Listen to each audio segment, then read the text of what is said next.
Calling ভিসার ঘোষণা তো অনেক আগে দিয়ে দিছে। তবে বাংলাদেশ থেকে কোন কোন মেডিকেল সেন্টারে মেডিকেল করতে পারবেন, কবে থেকে মেডিকেল স্টার্ট হইতেছে সেই ডেটটা কিন্তু এখনো ক্লিয়ার হয় নাই।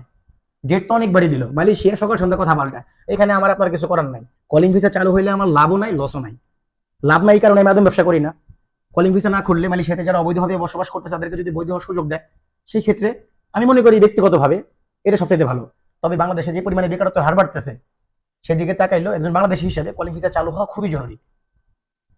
প্রবাসী আসুক, পরিবার প্রিয়জন এবং দেশের অর্থনীতিতে অনেক বড় একটা ভূমিকা রাখতে পারবে মালয়েশিয়ান প্রবাসীরা। শুধু শুধু ব্যবসা করার জন্য ভিডিও আপলোড করি না। যদি ব্যবসা করতাম প্রতিদিন 2-4-5টা ভিডিও আমার আসতো। এটাও মাথায় রাখবেন। কলিং চালু হইলে আমাদের জন্য ভালো, অবৈধদের বৈধ হওয়ার সুযোগ দিলে এটাও আমাদের জন্য ভালো। আশায় মানুষ বাঁচে, হাওয়ায় ভাসে মানুষ। কথা বুঝেন নাই?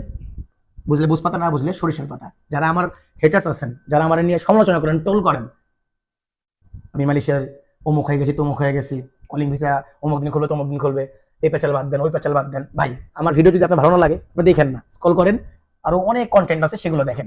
শুধু শুধু আমার ভিডিও দেখে সময় নষ্ট করেন না।